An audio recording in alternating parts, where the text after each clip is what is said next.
Hello, and welcome to another live chapter reading of The Mind Reading Hat, Invisible Magic Wand, Book 6, by Lois Wickstrom, art by Nicholas Milano, as presented by Itsy Bitsy Book Bits.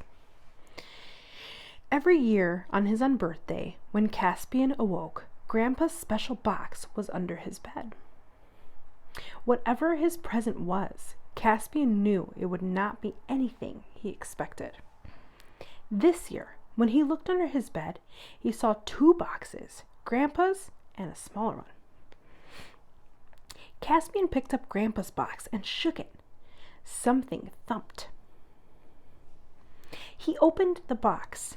Inside was a brown fedora hat with an indented top and a wide hat band. It looked boring, but so had the brown socks he'd received for another UnBirthday, and they made him fly. Then he picked up the smaller box and shook it. Thunk. He opened the box and found a smooth, rounded rock with a depression just the right size for his thumb. Caspian put the rock in his pocket and the hat on his head. The hat seemed to be talking in his grandfather's voice. I hope he's not too young for his present this year. Then the hat spoke in his mother's voice. I wonder what ideas he'll get from his thinking stone. Caspian wondered why they were talking about him as if he couldn't hear them. Then he heard his mother's voice say, "My nose itches." Now he realized they weren't talking at all. He was hearing their thoughts. He straightened his hat and entered the kitchen. Mom asked, Do you like your UnBirthday presents? Then he heard her thinking, I wonder what he did with the stone. How did you talk with your mouth shut? Asked Caspian. I didn't, said his mom. You heard your mom thinking, said Grandpa. That hat lets you hear the thoughts of anybody nearby. Oh no, thought his mother. I don't want him to hear about his surprises. Then she spoke.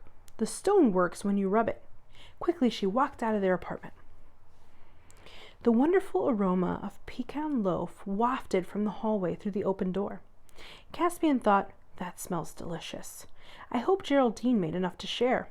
Then he heard their neighbor, Geraldine, think, I hope Caspian likes my surprise. Caspian felt sure the pecan loaf was one of his surprises.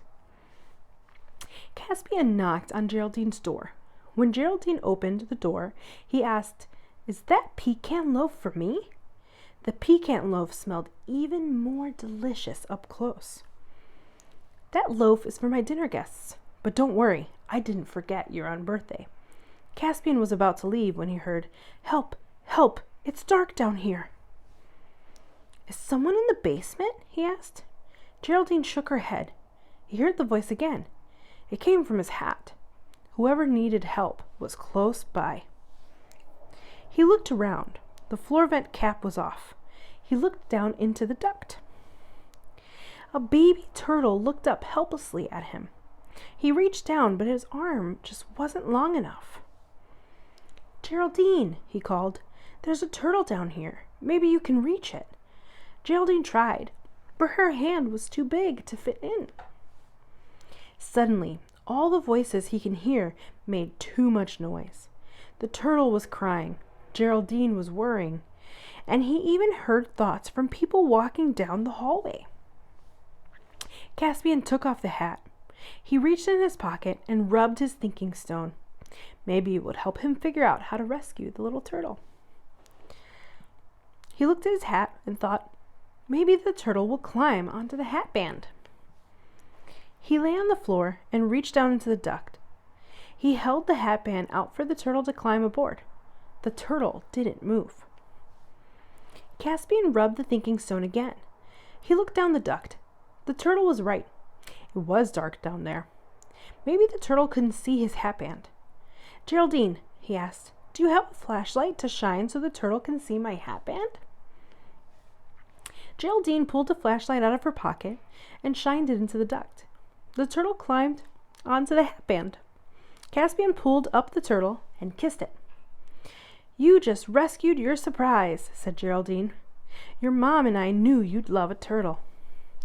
Caspian grinned. I used my other unbirthday presents to find it.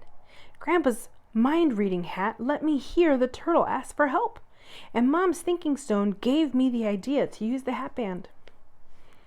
Those presents actually work? Asked Geraldine, surprised.